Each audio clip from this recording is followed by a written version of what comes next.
Hey there, friends, movie enthusiasts, and anyone who's ever wondered what makes a film truly timeless.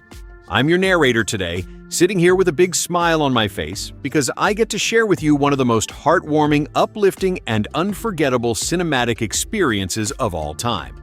Forrest Gump from 1994. If you're looking for a movie that will make you laugh out loud, wipe away a tear or two, cheer for an underdog, and walk away feeling like life is full of possibilities, then trust me, this is the one you need to watch right now. It's not just entertainment, it's a gentle reminder that ordinary people can live extraordinary lives, that kindness goes a long way, and that sometimes the simplest soul sees the world in the most beautiful way. So grab your popcorn, get comfortable, and let me take you on this complete journey through everything that makes Forrest Gump such a must-see masterpiece. I'll tell you all the details, the people behind it, how it came to life, the incredible cast, the production secrets, the music, the awards, the cultural explosion it created, everything, without spoiling a single surprise along the way. Let's start at the beginning. Forrest Gump is a 1994 American comedy drama film directed by the legendary Robert Zemeckis, the same visionary who gave us the Back to the Future trilogy and who framed Roger Rabbit. Zemeckis has this incredible knack for blending heartfelt storytelling with groundbreaking technical wizardry, and he poured every bit of that talent into this project. The screenplay was written by Eric Roth, who brilliantly adapted the story from Winston Groom's 1986 novel of the same name. Groom's book had its own quirky charm, but Roth and Zemeckis transformed it into this epic, emotional roller coaster that feels both deeply personal and sweepingly historical. The producers were Wendy Finerman, Steve Tisch, and Steve Starkey, working under the Tisch Company, with Paramount Pictures handling distribution. Can you believe this gem was made on a budget of just $55 million? In the early 90s, that was solid money, but nothing outrageous for a film that would go on to become a global phenomenon. The movie runs for 142 minutes, and every single one of those minutes flies by because it's packed with warmth, humor, adventure, and moments that stick with you forever. It stars Tom Hanks in what many consider the performance of a lifetime as Forrest Gump, a kind-hearted man from small-town Alabama whose simple outlook on life takes him on an unbelievable ride through decades of American history. Hanks brings such innocence, sincerity, and quiet strength to the role that you can't help but fall in love with Forrest from the very first scene. His southern drawl is pitch-perfect, gentle, and genuine, and it makes every line feel like it's coming straight from the heart. Opposite him is Robin Wright as Jenny Curran, Forrest's childhood friend and the one person who holds a special place in his heart throughout his entire journey. Wright delivers a layered, emotional performance that captures vulnerability, resilience, and the complexities of someone searching for their path. Then there's Gary Sinise as Lieutenant Dan Taylor, who brings incredible depth and humanity to a character who starts out tough and evolves in ways that will stay with you. Mike Kelty Williamson plays Benjamin Buford Blue, better known as Bubba, with such warmth and enthusiasm that their friendship feels instantly real and unbreakable.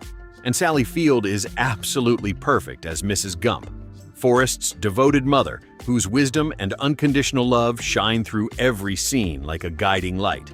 Field and Hanks have such believable chemistry that you forget she's only about 10 years older than him in real life. That's how convincing their mother-son bond is. The supporting cast is just as stellar and adds so much color to the world. Young Forrest is played by Michael Connor Humphreys, whose natural accent actually inspired Hanks to keep that thick southern drawl for the adult version. Hannah R. Hall is young Jenny, capturing that sweet innocence perfectly. Haley Joel Osment, in one of his very first roles, appears as Forrest Gump Jr., and even as a little kid he steals your heart. Rebecca Williams opens the film as the kind nurse on the bench, setting the perfect welcoming tone. Peter Dobson plays young Elvis Presley, with Kurt Russell providing the uncredited singing voice that gives those early scenes such authentic rock and roll energy. Dick Cavett appears as himself in a cleverly de-aged cameo, along with real historical figures woven in seamlessly. Sam Anderson is the school principal, Siobhan Fallon Hogan is the school bus driver who becomes a recurring friendly face, Sonny Schroyer is Coach Paul Bear Bryant, and there are memorable turns from actors like Jeffrey Blake, Grandel Bush, and many more who populate this rich tapestry of American life. Now, how did this all come together? The development story is fascinating and shows just how much perseverance it took to get Forrest Gump made. Winston Groom sold the film rights early on, and there was a bidding war, but the project bounced around Hollywood for years. Directors like Ivan Reitman, Penny Marshall, Terry Gilliam, and Barry Sonnenfeld passed on it at different stages. Warner Brothers had it first, but let it go. Wendy Feinerman fought hard to keep the passion alive, and eventually Paramount Pictures stepped in after a clever script swap involving another project. Eric Roth's rewrite in 1992 focused on making Forrest this decent, a lovable everyman at the center of a love story that spans decades, which is exactly what makes the film so universally appealing. Casting was a whole adventure too. John Travolta was the studio's first choice for Forrest, but turned it down, something he later said he regretted, especially after seeing the finished product. Bill Murray, Chevy Chase, Matthew Broderick, and Sean Penn were all considered at one point. But once Tom Hanks read the script in just an hour and a half, he was hooked and signed on immediately, even dropping out of another major project to do it. He insisted the film stay historically accurate, and he worked tirelessly on that accent, basing it directly on young Michael Connor Humphrey's natural way of speaking. Gary Sinise, who has deep family ties to Vietnam veterans, brought authenticity to Lieutenant Dan. And Mykelti Williamson beat out several big names including Dave Chappelle and even Tupac Shakur for the role of Bubba. Robin Wright and Sally Field were perfect fits from the start. Principal photography kicked off in August 1993 and wrapped in December of that same year, a tight 5-month shoot across multiple states to capture the epic scope. They filmed in Georgia for the iconic bus bench scenes in Chippewa Square, Savannah. That bench is now in a museum, by the way, but the square still feels magical if you visit. Greenbow, Alabama scenes were actually shot around Yemassee and Beaufort in South Carolina, including beautiful spots like Hunting Island State Park and Fripp Island, where they recreated the feel of another country for certain intense sequences. North Carolina's Grandfather Mountain and the Blue Ridge Parkway gave us those breathtaking running moments, with the famous Forrest Gump curve still a tourist spot today. They went all the way to Maine for the Marshall Point Lighthouse in Port Clyde, Arizona, and Utah's Monument Valley for sweeping desert runs, Montana's Glacier National Park, and even the Biltmore Estate. Vietnam-inspired scenes were cleverly shot right on the South Carolina coast using over 20 palmetto trees to transform the landscape. The shrimping boat was custom-built, and the crew faced real weather challenges, but Zemeckis' vision kept everyone motivated. At one point, the studio threatened to pull the plug on the long-running sequence due to budget concerns, but both Zemeckis and Hanks waived big chunks of their upfront fees in exchange for back-end points, which turned out to be one of the smartest moves in Hollywood history. Speaking of budget and technical magic, that $55 million was stretched incredibly far thanks to the groundbreaking work of Industrial Light and Magic. Ken Ralston and his team used cutting-edge CGI to seamlessly insert Hanks into real historical footage. Think newsreels, famous speeches, and major events, using blue screen techniques, image warping, morphing, and rotoscoping. They removed legs digitally for certain scenes, multiplied crowds from just 1,500 extras into massive gatherings at places like the Lincoln Memorial, and created realistic napalm effects with practical stunts plus digital planes. It was revolutionary for 1994 and still holds up beautifully today. The editing by Arthur Schmidt is flawless, weaving together comedy, drama, and history without ever feeling rushed. Cinematography by Don Burgess captures both intimate close-ups and sweeping American landscapes in a way that makes you feel like you're right there with Forrest. And the music? Oh, the soundtrack is pure gold. Alan Silvestri composed the original score, with that memorable feather theme and suite that tugs at your emotions perfectly. It even earned an Oscar nomination. But the real star is the collection of over 30 iconic American songs spanning the 50s through the 80s, perfectly synced to each era. You'll hear Hank Williams with Lovesick Blues, Elvis Presley's Hound Dog, Dwayne Eddy's Rebel Rouser, Clarence Frogman, Henry's I Don't Know Why, But I Do, the Rooftop Singers' Walk Right In, Wilson Pickett's Land of 1,000 Dances, Joan Baez singing Blowin' in the Wind, Creedence Clearwater Revival's Fortunate Son, The Four Tops' I Can't Help Myself, Aretha Franklin's Respect, Bob Dylan's Rainy Day Women, number 12 and 35, The Beach Boys' Sloop John B., The Doors, Jimi Hendrix, Lynyrd Skynyrd, the Mamas and the Papas, Simon and Garfunkel, and so many more. The double CD soundtrack album sold over 12 million copies, hit number 2 on the Billboard charts, and became a cultural staple itself. Every song feels like it belongs exactly where it is, transporting you through time alongside Forrest. The film premiered on June 23, 1994 in Los Angeles and hit theaters wide on July 6, 1994. It opened to $24.4 million in its first weekend across 1,595 theaters, Paramount's biggest non-holiday opening at the time. It stayed at number 1 for weeks, eventually earning $330 million domestically and $678.2 million worldwide, making it the top-grossing film of 1994 in the US and the second highest globally behind The Lion King. It was re-released in 1995 after awards season and kept earning. On home video, it shattered records too. The VHS became the best-selling adult title ever at the time, with millions of copies flying off shelves. Critics and audiences went wild. It holds a 75% on Rotten Tomatoes with an average of 7.8 out of 10 and an 82 on Metacritic. Roger Ebert called it a magical movie that balances comedy and sadness beautifully. Variety praised its intimate tale against an epic backdrop.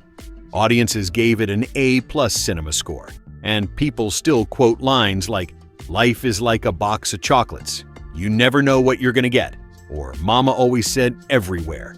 It resonated across political lines, sparking conversations about destiny versus choice, innocence in a complicated world, and the American dream. In 2011, it was selected for the National Film Registry for being culturally, historically, and aesthetically significant. The American Film Institute ranked it number 71 on its 100 Years, 100 Movies list, but number 37 on the 100 Cheers list. And the quote, "Mama always said life is like a box of chocolates," sits at number 40 on the 100 movie quotes list. It's also on Empire Magazine's Greatest Movies and the Writers Guild's 101 Greatest Screenplays. The awards? Get ready. This film swept the 67th Academy Awards in 1995, winning 6 Oscars out of 13 nominations. Best Picture, Best Director for Zemeckis, Best Actor for Tom Hanks, his second consecutive win after Philadelphia, which is incredibly rare. Best Adapted Screenplay for Eric Roth, Best Visual Effects, and Best Film Editing for Arthur Schmidt. It also took Golden Globes for Best Motion Picture, Drama, Best Director, and Best Actor, Drama for Hanks. Gary Sinise earned Supporting Actor nods across the board. It won Saturn Awards for Best Fantasy Film and more. The legacy keeps growing. Real Bubba Gump Shrimp Company restaurants opened worldwide because of the film, turning a fictional dream into a thriving business. There was even an Indian remake years later, but the original remains the gold standard. Behind the scenes, there are so many fun facts that make the production even more special. Tom Hanks ad-libbed the classic introduction line, "My name is Forrest Gump. People call me Forrest Gump" during the Bubba meeting, and Zemeckis loved it so much he kept it. For the ping pong scenes, Hanks mimed the action perfectly, and the ball was added in post-production. Once he learned the real technique, he stopped blinking on camera just like a pro. His brother Jim Hanks served as his running double for long shots. Wright and his daughter Elizabeth had a tiny cameo as a girl on the school bus. Mykelti Williamson wore a special lip piece to get Bubba's look just right. The feather that opens and closes the film was shot in multiple ways. Real feathers, CGI, and even a practical rig to get that perfect floating dance. Zemeckis insisted on no chapters on the Laserdisc release because he wanted viewers to experience the whole story uninterrupted, like a book you can't put down. Friends, here's why you absolutely have to watch Forrest Gump today. In a world that can sometimes feel overwhelming and divided, this film reminds us of the power of simple goodness, unwavering loyalty, and never giving up on the people and dreams that matter. Tom Hanks' performance is a masterclass in empathy. He makes you believe in humanity again. The way the story weaves real history with personal moments makes you appreciate how connected we all are. You'll laugh at the humor, feel inspired by the triumphs, and walk away with a fuller heart. It's suitable for almost the whole family, teaches gentle lessons about love, loss, friendship, and destiny without ever preaching. And the rewatch value is infinite because you notice new details every time. Whether you're having a bad day and need a boost, want to share something meaningful with your kids or parents, or just crave a perfect movie night, Forrest Gump delivers. It's the kind of film that becomes part of your life, the kind you quote with friends years later, the kind that makes you believe that no matter where you start, your journey can be extraordinary if you just keep moving forward with an open heart. Yeah, last time we covered the basics, the heartwarming story of a simple man living through extraordinary times, the brilliant direction by Robert Zemeckis, Tom Hanks's unforgettable performance, the stellar cast, including Wright, Gary Sinise, Sally Field, and Mike Kelty Williamson, the groundbreaking visual effects, the epic soundtrack, the massive box office success with $330 million domestically and $678 million worldwide on a $55 million budget. The 6 Academy Awards, including Best Picture, Best Director, Best Actor for Hanks, and more. But there's so much more to unpack. Fascinating behind-the-scenes stories, incredible trivia, exact filming spots that turned ordinary places into magic, the full magic of that soundtrack, and little details that make every viewing richer.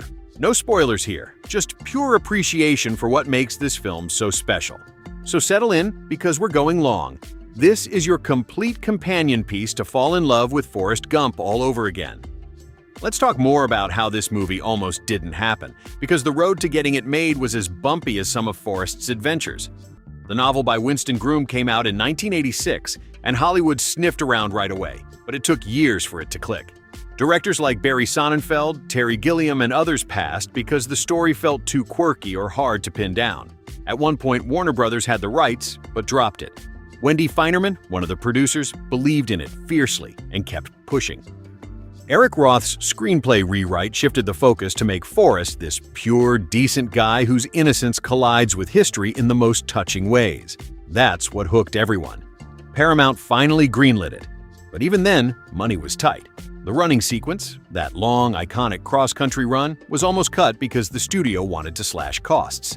Zemeckis and Hanks believed in it so much they both gave up big chunks of their salaries, taking percentage points instead.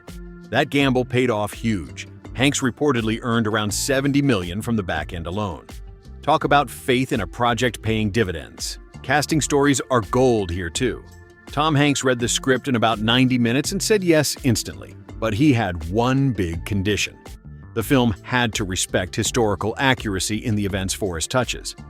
He even wanted to soften the thick Southern accent at first, but after hearing young actor Michael Connor Humphreys, who played Little Forrest and had that natural, deep Mississippi drawl, Hanks decided to match it exactly. He hung out with the kid, copied the way he said words like thinking-ga instead of thinking, and it made the character feel completely authentic. The crew and studio head Sherry Lansing had doubts about the accent sounding goofy, but Zemeckis stood firm, and thank goodness he did. It's now one of the most beloved performances ever. John Travolta was the studio's top pick early on but turned it down. He later called it one of his biggest regrets after seeing the finished film. Names like Bill Murray, Chevy Chase, Matthew Broderick, and Sean Penn floated around too. For Bubba, Mike Kelty Williamson got the part over heavy hitters like Dave Chappelle and even Tupac Shakur. Gary Sinise brought real heart to Lieutenant Dan, partly because of his own family connections to Vietnam vets. He made sure every detail felt respectful. Filming kicked off in August 1993 and wrapped by December. A whirlwind 5 months covering so much ground, it feels like they crossed the whole country. Though the story is set in fictional Greenbow, Alabama, most of it was shot in South Carolina around Beaufort, which became home base for the cast and crew. The Gump family home, that beautiful white columned house, was built specially on Bluff Plantation near Yemasee along the Combahee River. Sadly, it was torn down after shooting, but the area still feels like stepping into the movie. Jenny's house and some Vietnam jungle scenes used nearby land, too. The boot camp where Forrest meets Bubba? That was Parris Island Marine Corps Recruit Depot standing in for Army training.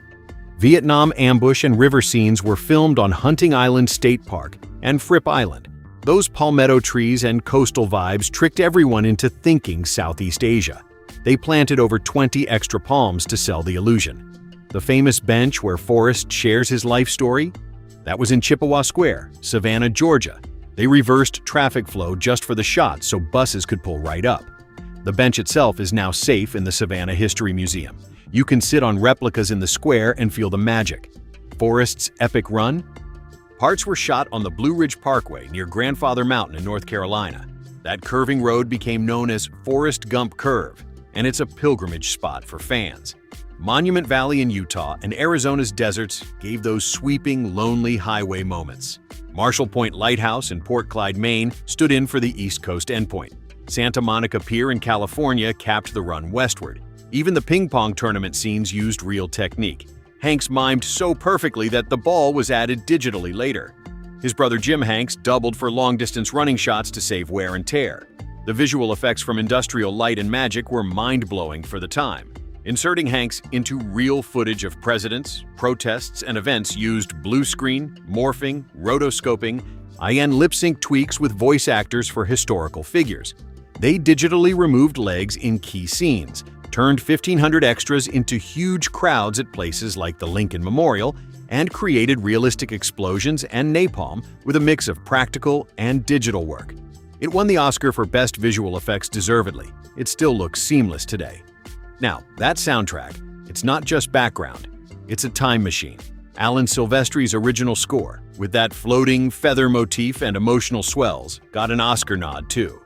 But the licensed songs? Pure perfection. Over 30 tracks spanning eras.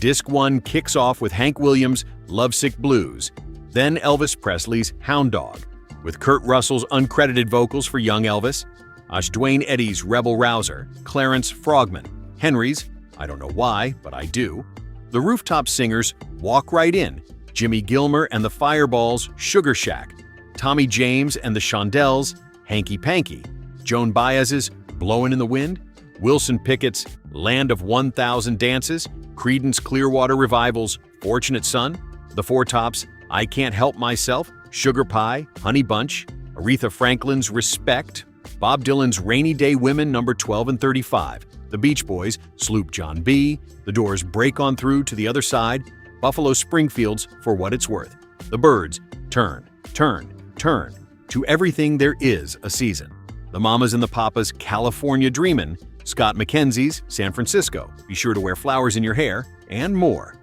Disc 2 keeps it going with Jefferson Airplane's Volunteers, The Youngbloods' Get Together, The Box Tops, The Letter, Sly and the Family Stone's People Every Day. Wait, actually, Everyday People. The Fifth Dimension's Aquarius / Let the Sunshine In, and on to Lynyrd Skynyrd's Sweet Home Alabama, the Allman Brothers Band, Bob Seger, Fleetwood Mac's Go Your Own Way, and Willie Nelson's On the Road Again. The double album sold over 12 million copies, peaked at number 2 on Billboard, and became one of the best-selling soundtracks ever. Every track drops you right into the decade Forrest is living through.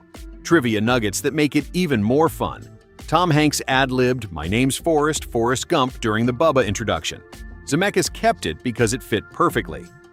The opening and closing feather was filmed multiple ways, real wind, practical rigs, and CGI to get that poetic float. Hanks wore the same style plaid shirt in the start of each era to subtly show continuity.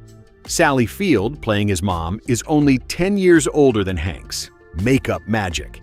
Young Forrest's natural accent shaped the whole performance. The "stupid is as stupid does" line echoes Mama's wisdom in such a simple, profound way. And yes, the Bubba Gump Shrimp Company became real restaurants because the movie made the dream so lovable. Friends, Forrest Gump isn't just a movie. It's comfort food for the soul. In under 2.5 hours, it packs laughter, tears, history, romance, friendship, and a message that kindness, perseverance, and staying true to yourself can carry you through anything. Tom Hanks makes you believe good people exist and win. The way it blends real events with one man's quiet journey reminds us we're all part of something bigger. Rewatch it and you'll catch new details. A glance, a song cue, a line that hits harder. It's family-friendly with heart for all ages, quotable forever. Run, Forrest, run, and it leaves you hopeful. Whether life's throwing curveballs or you just need a reminder that a box of chocolates can surprise you sweetly, this film delivers.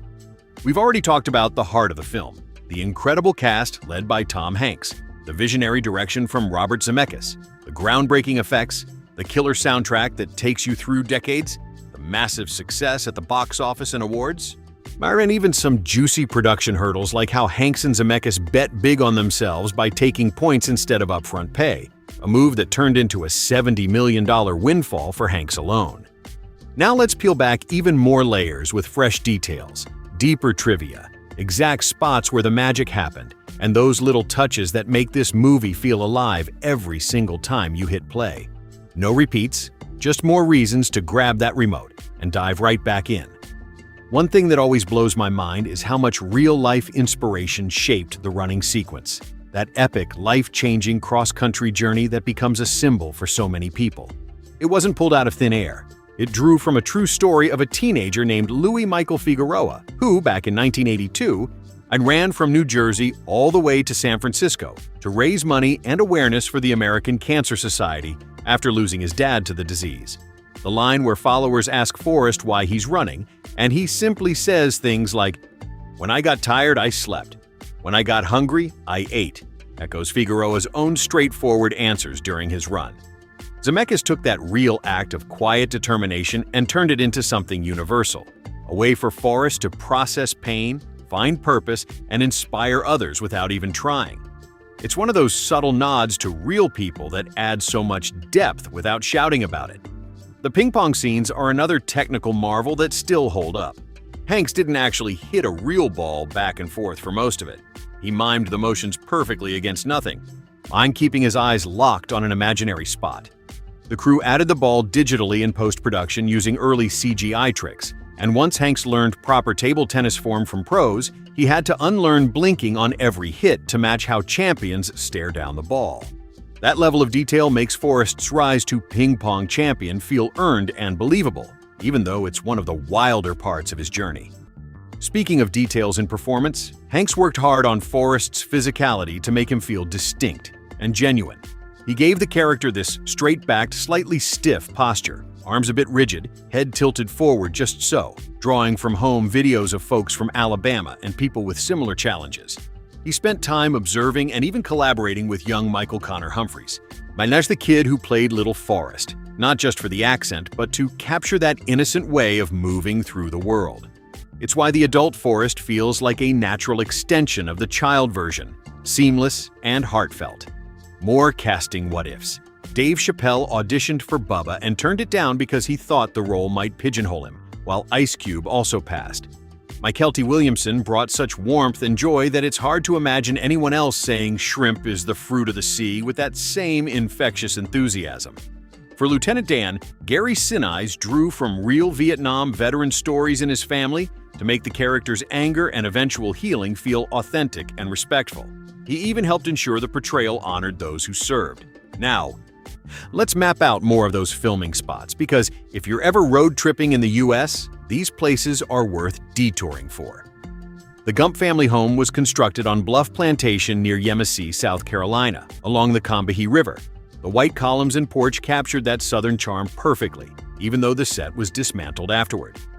Childhood scenes in fictional Greenbow used Varnville and Walterboro areas, with the elementary school standing in as Colleton Civic Center in Walterboro. Vietnam Boot Camp, filmed at Parris Island Marine Corps Recruit Depot. The ambush and river sequences happened on Hunting Island State Park and Fripp Island. Those palmettos and sandy beaches transformed into jungle with a few added trees. And on the church where Forrest prays for shrimp is Stony Creek Independent Presbyterian Chapel in McPhersonville. For the epic run, Forrest Gump curve on the Blue Ridge Parkway near Grandfather Mountain in North Carolina is a fan favorite. Pull over, feel the wind, and imagine the legs pumping. Monument Valley on the Arizona-Utah border has Forrest Gump Point right off Highway 163, a dirt pullout where the famous "I'm pretty tired, I think I'll go home now" moment was captured against those iconic buttes. Santa Monica Pier marks the Pacific endpoint, Marshall Point Lighthouse in Port Clyde, Maine, the Atlantic turnaround. Even Flagstaff, Arizona, and parts of Los Angeles like USC's Bovard Administration Building for college scenes. It's all out there, waiting for you to connect with the movie in real life. A few more hidden gems from the set. The feather that dances through the opening and closing credits was a mix of practical shots with wind machines, rigs, and CGI to get that perfect whimsical float. Zemeckis wanted it to feel like fate guiding the story. Hanks ad-libbed not just the "My name's Forrest Gump" introduction to Bubba, but nailed the delivery so naturally it became iconic. Sally Field has joked about the age gap, being only 10 years older than Hanks, but the makeup and chemistry sold the mother-son bond completely. The plaid shirts Forrest wears repeatedly? A deliberate choice to show continuity through chaos. Simple, reliable, just like him. The cultural ripple keeps spreading too. Beyond the Bubba Gump shrimp restaurants that popped up worldwide, turning a fictional shrimping dream into a real chain, the film sparked endless conversations about destiny, resilience, and seeing the good in people. It's been preserved in the National Film Registry, quoted in everything from speeches to memes, and even inspired running clubs where folks jog while reciting lines. 30 years on, it still tops lists for feel-good movies that make you think. Friends, what keeps pulling people back to Forrest Gump is that rare balance. It's funny without being mean, emotional without being manipulative, historical without being a lecture. It celebrates the underdog, the loyal friend, the quiet dreamer who just keeps going. In a noisy world, Forrest's simple outlook cuts through. Be kind, stay true. And maybe the chocolate's life hands you will surprise you in the best ways. We've explored the cast chemistry, the epic production battles, the locations that still draw fans today, the visual effects wizardry, and that unbeatable soundtrack full of era-defining hits. Now let's uncover even fresher angles. Subtle on-screen choices, clever production tricks, real-world echoes, and those quiet details that reward every rewatch without ever giving away the story's heart. Stick around because these layers make the film feel even more alive and personal. One of the coolest subtle touches is how Forrest's wardrobe stays consistent through every big life shift.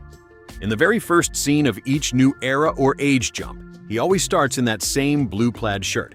Simple, dependable, just like the man himself. It's a visual thread that ties his whole journey together without anyone ever pointing it out. You notice it once, and suddenly every transition hits a little harder. During the Vietnam rally scene in Washington, when Forrest steps up to the microphone to speak, the plug gets pulled and his words fade out. He keeps talking anyway, delivering one of his most poignant lines about what happens to people who go to war. Sometimes they come home changed, sometimes they don't come home at all. The silence around him makes the moment land even deeper, turning a potential big speech into something raw and real. Every single still photograph or freeze frame of Forrest in the movie shows Tom Hanks with his eyes closed. It's a tiny, almost imperceptible detail, but it adds to that gentle, unassuming quality. Forrest isn't posing for the camera. He's just living his life, eyes often shut in quiet reflection or contentment. The football scenes have their own hidden fun. Because Forrest is portrayed as incredibly fast and strong, no one on either team ever actually tackles him successfully. If you watch closely, his uniform stays spotless through every play. No grass stains, no dirt, while everyone else's gets wrecked. It's a clever visual cue that he's in a league of his own without making it obvious. Kurt Russell lent his voice uncredited for the young Elvis Presley singing in those early scenes. His smooth delivery makes the rock and roll energy feel authentic, even though you never see him on screen. And speaking of music, The Doors actually have the most songs featured in the entire film, 6 tracks total. From Soul Kitchen in Vietnam to Break On Through during the Ping Pong Glory days, Peace Frog in New York with Lieutenant Dan, and others that perfectly capture the shifting moods. The hurricane that flips the shrimping world upside down. Those boat scenes, including the wild storm, were shot on location off the South Carolina coast using a massive jet engine to whip up the winds. For the shots of boats tossed on land, they cleverly reused real news footage from Hurricane Hugo's aftermath in 1989, blending practical effects with archive material to sell the chaos. In the strip club where Jenny performs under the stage name Bobby Dylan, singing Blowin' in the Wind, the exterior shots used a real spot called Love's Catfish House on US 17 in Savannah, which was actually a seafood restaurant. The nearby bridge you see was an old roadway structure demolished not long after filming wrapped. The feather that opens and closes the movie wasn't pure CGI magic. The team filmed a real feather blowing in front of a blue screen, digitized it, then edited and morphed segments together so the computer could control its path precisely, making it twist, float, and land exactly where the story needed it to feel like destiny in motion.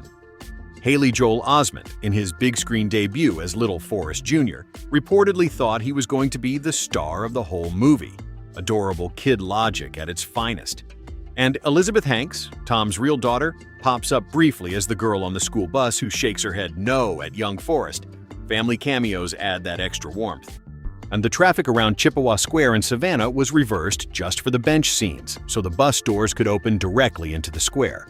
Normally it's counterclockwise, but they flipped it to make the setup work seamlessly. Author Winston Groom held a 3% share in the net profits, which turned into a nice payday after the film's runaway success. And the Bubba Gump Shrimp Company didn't stay fictional. Rights were licensed, and the first real restaurant opened in Monterey, California in 1996. Today there are dozens worldwide, from Orlando to Japan, keeping Bubba's dream swimming along. In every ping-pong rally, Forrest never blinks once. He stares down the ball like a true pro. Hanks trained with experts, learned the form, then had to dial back natural reactions to match that intense focus. Friends, these little secrets, from the plaid shirt continuity to the unblinking ping-pong stare, the real hurricane footage to the family cameos, show how much care went into every frame. They make Forrest Gump feel handmade with love, not just a big studio machine. It's the details that turn a great movie into something you carry with you, quoting lines, humming songs, and feeling a little more hopeful about the world. We've already uncovered so many gems. The ad-libs that became legendary, the visual tricks like the unblinking ping-pong stare, the real-life inspirations behind the epic run, the clever wardrobe continuity with that blue plaid shirt starting every new chapter of Forrest's life, the family cameos including Tom Hanks' own daughter on the bus, and how the feather's flight was a blend of practical wind and digital finesse. Now let's keep peeling back the curtain with brand new angles. More on the historical blending magic, subtle performance choices, unexpected near misses in casting and direction, and those quiet Easter eggs that pop up when you pay close attention. All of this just adds to why this film feels so perfectly crafted and endlessly rewatchable. One fascinating layer is how the movie gently nods to real veterans' experiences without ever overstepping. Gary Sinise's portrayal of Lieutenant Dan drew quiet strength from stories of amputee veterans like Louis Burwell Puller Jr., whose challenges after losing limbs in combat helped Sinise shape the character's initial bitterness and eventual peace. Sinise has long been an advocate for veterans through his foundation, and that personal commitment shines through in every scene, making the arc feel earned and respectful rather than dramatic for drama's sake.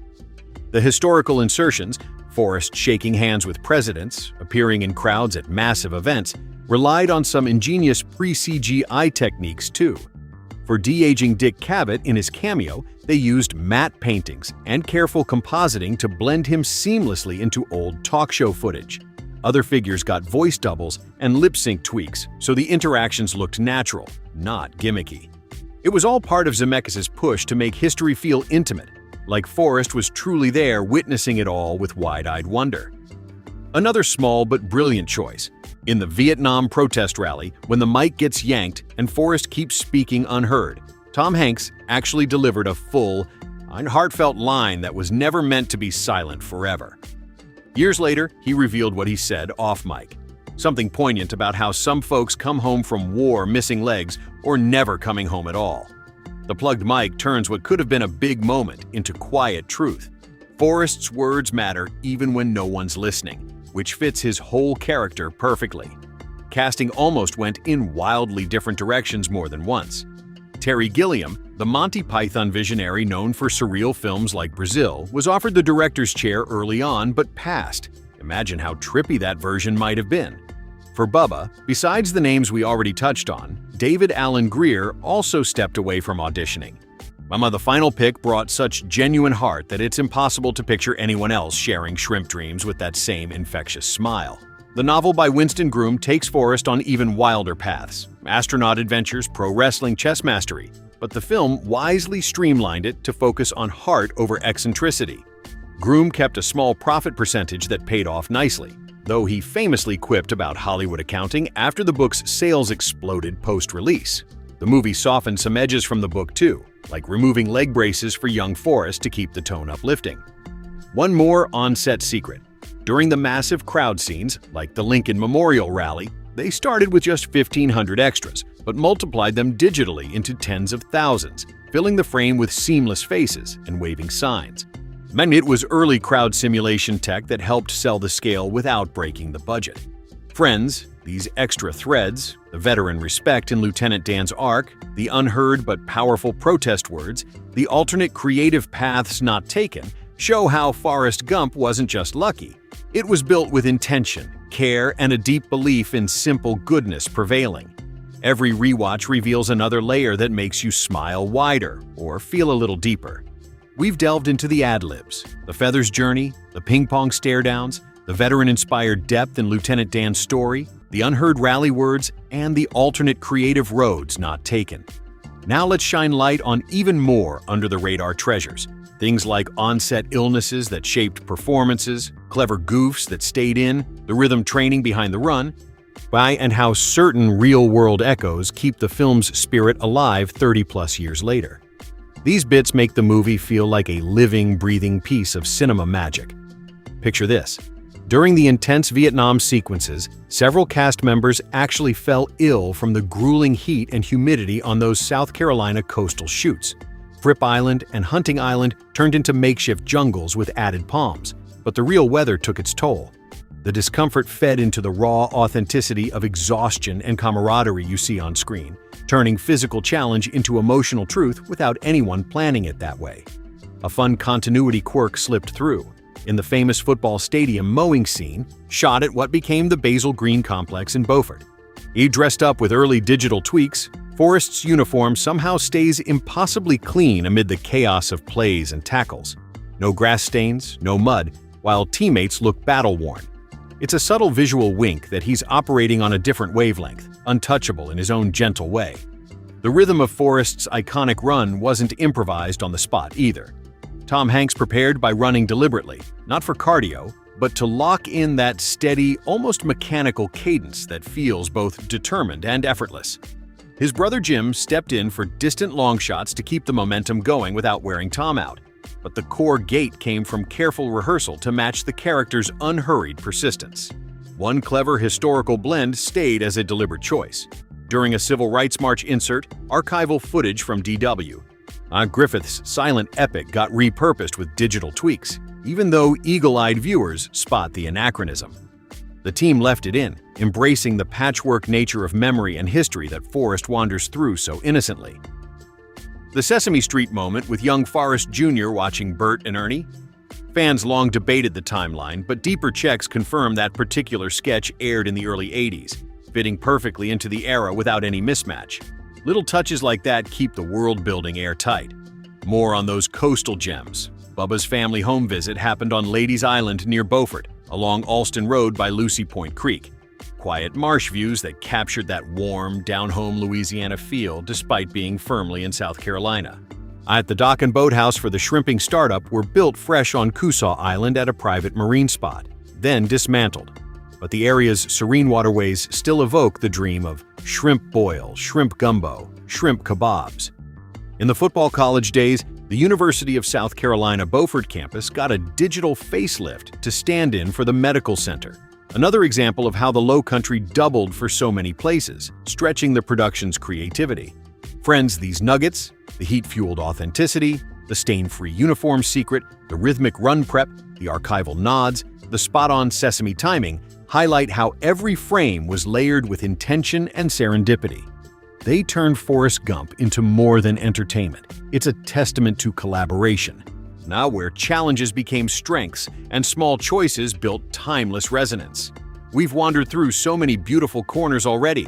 The faith-fueled salary gambles that turned into massive rewards, the heat-soaked authenticity of those Vietnam shoots, the clean uniform wink during football chaos, the deliberate rhythm of that iconic run, the archival footage nods, and the careful trimming of moments that might have tipped the balance. Now let's venture into some quieter, lesser-spoken whispers from the production. Things like the thoughtful cuts that preserved sensitivity, the original ideas that evolved, and the small creative decisions that kept the tone just right. These insights show how the filmmakers protected the film's gentle spirit at every turn. And one powerful choice involved a scene filmed on the very first day of shooting, but ultimately left on the cutting room floor. It placed young Jenny and Forrest near a bridge during their college-bound conversation, only for them to stumble upon the historic Selma March. The sequence had Forrest innocently stepping in amid the tension, but the team, including screenwriter Eric Roth, felt it risked disrespecting the real gravity of the civil rights struggle and the violence faced by marchers. They worried it could come across as oversimplifying profound injustice or using such a serious event for lighthearted effect. So they set it aside, honoring the importance of that history without forcing Forrest into a role that didn't fit the story's tone. Roth later reflected that while the intent was sweet, it probably went a bridge too far. And keeping it out allowed the film to stay true to its focus on personal kindness amid bigger forces. Another scrapped idea pushed visual metaphors even further in the script stage. Early drafts included whimsical effects like Jenny always surrounded by subtle angel wings to symbolize her ethereal presence, or Lieutenant Dan perpetually under a personal rain cloud to echo his inner storms. These flourishes were meant to heighten the emotional layers, but Zemeckis pulled back, deciding they felt overwrought and might distract from the raw humanity of the characters. The restraint kept everything grounded in realism blended with wonder, letting performances and story carry the symbolism instead of flashy visuals. The Vietnam protest speech at the Washington Monument went through multiple iterations too. Roth originally wrote a full, impassioned address for Forrest, first trying for humor with input from friends like Billy Crystal and Robin Williams, then shifting to something grand and patriotic about service and homecoming. Nothing quite landed the way Zemeckis envisioned, so he landed on the elegant solution of letting the mic get unplugged mid-sentence. It turned what could have been an over-the-top monologue into a poignant silent truth that speaks volumes through absence. Forrest's simple words matter even when drowned out, mirroring how quiet decency can endure louder noise. A darker moment from Jenny's backstory was filmed but removed for similar reasons of tone. In an early cut, young Jenny's abusive home life included a tragic accident where she accidentally causes her father's demise by releasing a tractor's brake in a cornfield.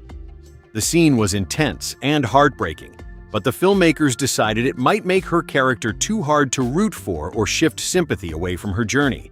Keeping the implications subtle allowed audiences to feel compassion without the weight of graphic tragedy overwhelming the warmth elsewhere. Even the presidential interactions had tweaks. Some planned cameos with figures like George H.W. Bush never made it past the script, and one brief exchange with another leader shifted colors in archival footage due to compositing choices. But those little imperfections only add to the handmade charm of blending eras.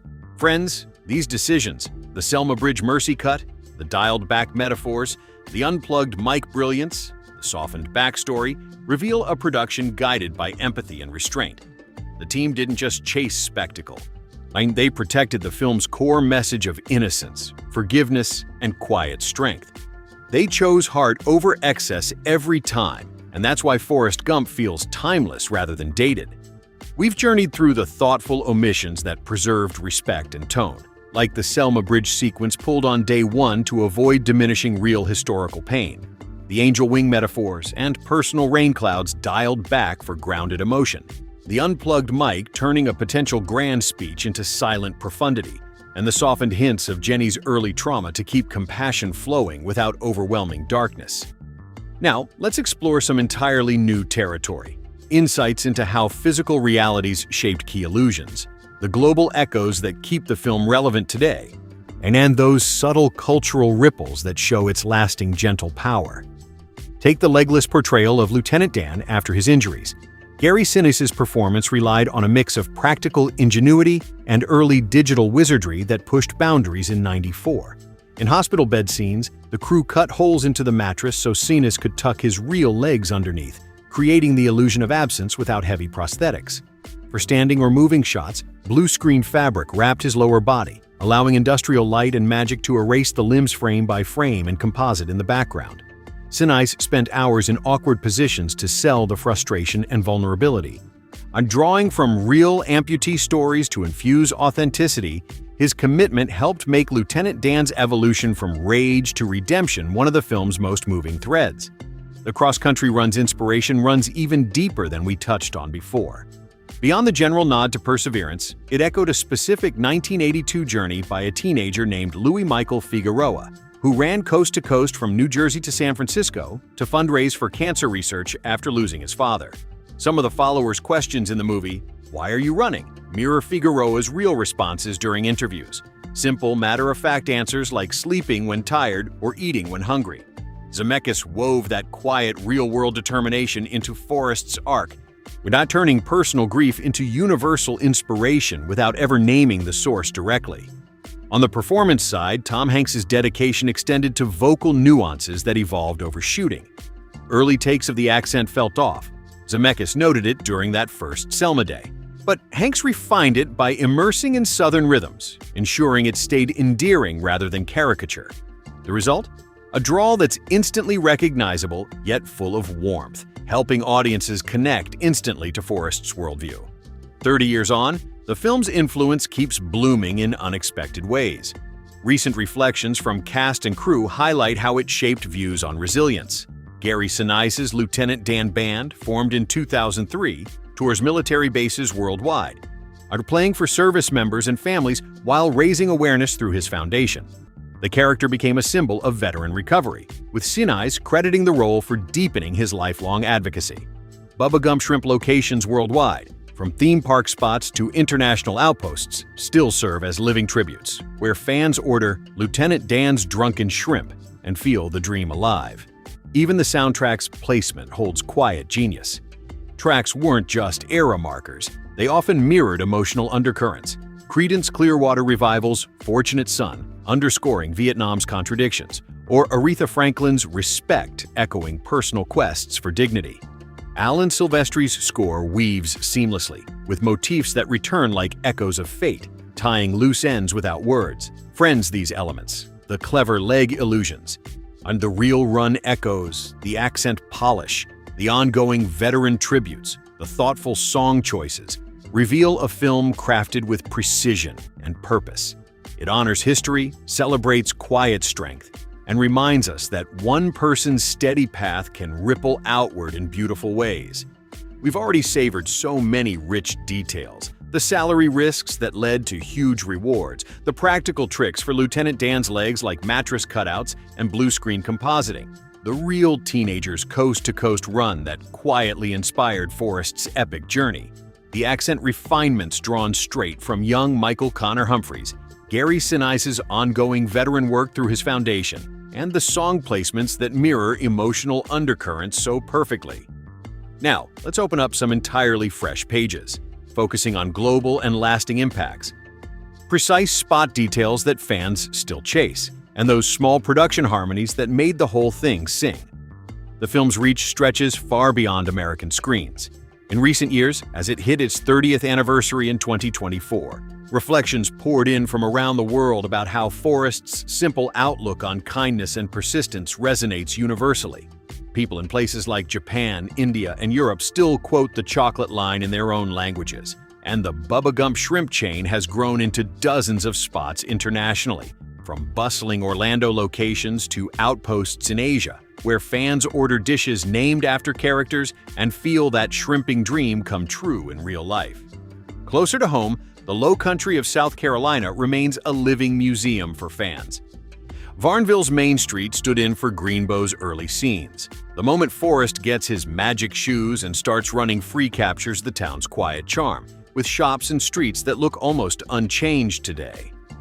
The Woods Memorial Bridge in Beaufort doubled for the Mississippi River crossing during the run.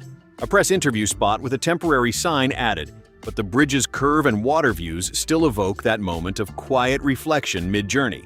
Ladies Island along Lucy Point Creek hosted the shrimping boat docks and family visits. Those marshy, serene waterways perfectly captured the hope of starting fresh after loss. Further afield, the Basil Green Complex in Beaufort became the football field where Forrest mows grass, now a public park where you can walk the turf and imagine the spotless uniform gliding through plays. Stony Creek Independent Presbyterian Chapel in McPhersonville served as the Foursquare Gospel Church where Forrest prays earnestly for shrimp success. Its historic simplicity still stands, inviting quiet visits that echo the character's pure faith. Even the University of South Carolina. Beaufort's Performing Arts Center on Carteret Street transformed into the military hospital, and later the renamed Gump Medical Center.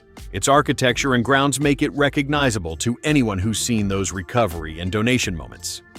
One understated harmony came from the narration recording. Zemeckis had Hanks perform every line of voiceover live on camera, mouth moving in sync with the footage, rather than just recording audio in a booth. This ensured the delivery felt natural and timed perfectly to the visuals. Forrest's gentle pauses and emphasis land exactly where they need to, making the storytelling feel intimate, like he's right there sharing with you on that bench. The ping pong mastery sequence showcased another layer of collaboration between performance and effects. Hanks and the other actors mimed every swing against thin air, reacting to an imagined ball with precise timing. Industrial Light and Magic then added the digital ball in post, syncing it flawlessly to their motions and even speeding up rallies beyond real human capability for that championship intensity, proving how early 90s tech could elevate subtle acting into something extraordinary. Friends, these pieces. The international echoes through restaurants and quotes. The exact low country spots like Varnville Main Street, Woods Memorial Bridge, Ladies Island Creeks, Basil Green Complex, Stony Creek Chapel, and USCB's Performing Arts Center. The on-camera narration approach, the mimed ping-pong precision, paint a picture of a film that was both meticulously built and warmly embraced worldwide. It turns ordinary places into pilgrimage sites and simple techniques into lasting wonders. We've touched on the salary gambles paying off huge, the mattress tricks and blue screen magic for Lieutenant Dan's legs, the real teenager's cancer fundraising run echoing Forrest's journey, the on-camera narration delivery, the mimed ping-pong rallies synced with digital balls, the international restaurant chain keeping Bubba's dream alive, and those precise low-country spots like Varnville Main Street or Stony Creek Chapel that fans still visit. Now let's step into some new territory, drawing from reflections around its 30th anniversary in 2024, deeper oral histories from the team, and subtle choices that reveal how the film balanced heart with history. In 2024, as the movie hit that big milestone, Tom Hanks, Robin Wright, and Robert Zemeckis reunited for a heartfelt chat about its enduring pull. Hanks shared how the role still feels like a warm memory, noting that working with Zemeckis again on their later project here brought back that same creative trust from 30 years earlier. De-aging tech in the new film even echoed the historical blending tricks they pioneered back then. Wright talked about the quiet power of Jenny's complexity, how her character's search for belonging mirrored real struggles many face, and how the film's message of unconditional love has only grown stronger over time. Zemeckis reflected on the risk of weaving one man's simple life through turbulent decades, saying the goal was never to lecture, but to let innocence quietly comment on the chaos around it. Producer Wendy Feinerman, who championed the project for years through multiple studios and directors passing, recalled the moment Paramount finally said yes. After endless rewrites and near cancellations, it was the emotional core that won them over. She emphasized how the team lived in Beaufort, South Carolina, for months, turning the area into a second home where cast and crew bonded over local seafood boils and late-night script talks, fostering that genuine Southern warmth that seeps into every frame. Screenwriter Eric Roth opened up about consulting comedians like Billy Crystal for the Vietnam rally speech, trying for funny versions first, then patriotic ones, before Zemeckis landed on the plugged mic solution that made silence speak louder than words. Roth also mentioned early script ideas that pushed fantasy further, like visual metaphors that got trimmed to keep the tone authentic rather than cartoonish. One lesser shared production harmony. The napalm explosion in Vietnam used a practical stunt with real fire effects blended digitally. Safety protocols were tight, but the crew captured that visceral terror while ensuring no one got hurt, adding to the respect paid to the era's veterans. The bench in Chippewa Square wasn't just placed there. The production team had to reverse traffic flow on the square's one-way streets for the shots, and they built a custom bench because no existing one faced the right direction for Hanks to sit naturally. Now, replicas draw crowds, but the original site's preserved in a museum, a quiet monument to those opening moments. Friends, these fresh glimpses, the anniversary reunion warmth from Hanks, Wright, and Zemeckis, Feinerman's long fight to get it made, Roth's comedy consultations that led to brilliant restraint, the practical fire stunts for napalm realism, and the custom bench logistics, show a film born from passion, collaboration, and careful choices that honored both story and audience. It proves that when creators trust simplicity and heart, the result can echo across generations. We've already explored the anniversary reflections from 2024 with Tom Hanks, Robin Wright, and Robert Zemeckis reuniting to talk about enduring trust and de-aging echoes in their later work. Producer Wendy Feinerman's long battle to keep the project alive through regime changes at Paramount. Eric Roth's consultations with comedians for the rally speech that ultimately became a masterclass in restraint. The practical napalm fire blended with digital effects for Vietnam realism, and the custom bench built in Chippewa Square with reversed traffic just to capture those intimate bus stop confessions. Now let's venture into some brand new corners, drawing from recent cast updates, subtle character details that deepen the humanity, and those quiet tributes that keep the film's legacy thriving in 2025 and beyond. Doors in 2025 and into 2026, the cast's journeys continue to inspire. Tom Hanks, still carrying that gentle spirit he brought to Forrest, has spoken in interviews about how the role taught him the power of quiet observation, how sometimes saying less lets truth speak louder. Robin Wright, reflecting on Jenny's arc, has shared how the character's search for identity amid chaos feels even more poignant now, especially with her upcoming collaborations that play with time and aging in ways that nod back to Gump's innovative blending of eras. Gary Sinise remains deeply tied to Lieutenant Dan's impact. His foundation continues supporting veterans with programs inspired by the character's resilience. And he's often mentioned how portraying the role opened doors to real advocacy that feels like an extension of the film's message. A touching detail about Lieutenant Dan that adds layers to his journey. His dog tags in the film hang from a rosary bead necklace, a small but deliberate choice that hints at faith, family legacy, and the weight of generational military history without ever needing explanation. It underscores his internal battle, destined for sacrifice yet finding unexpected grace, and makes his eventual peace feel profoundly earned. Haley Joel Osment, who played young Forrest Jr. in his breakout role, has looked back fondly on the set memories, including how he initially thought the whole movie was about him because of the title, pure kid logic that still brings smiles in retrospectives. His performance, so natural and heartfelt, helped ground the film's later emotional beats in innocence passed forward. On the visual side, one more understated choice. In wide shots during the cross-country run, Tom Hanks's brother Jim stepped in as the running double for distant perspectives, not just to preserve energy, but to maintain that exact gait Hanks had perfected through careful study of Southern movement patterns and home videos. It kept the character's motion consistent across thousands of miles, symbolizing unwavering forward momentum. The film's cultural footprint keeps expanding too. In recent years, as fans mark milestones, more people have shared pilgrimages to spots like the Woods Memorial Bridge in Beaufort, where a temporary Mississippi River sign once stood for that press interview moment during the run, or the Sea Island Parkway stretch that doubled for entering new states, now a peaceful drive that evokes quiet determination.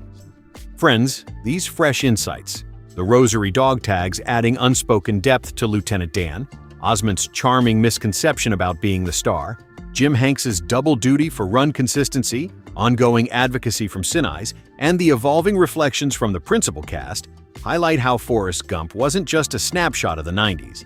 It's a living conversation about kindness, legacy, and moving through change with an open heart. Settling right back in with you on this timeless bench to keep uncovering the quiet, beautiful layers that make Forrest Gump from 1994 feel like it was made yesterday and will still speak to hearts decades from now. We've already walked through so many thoughtful corners of its creation and lasting echo.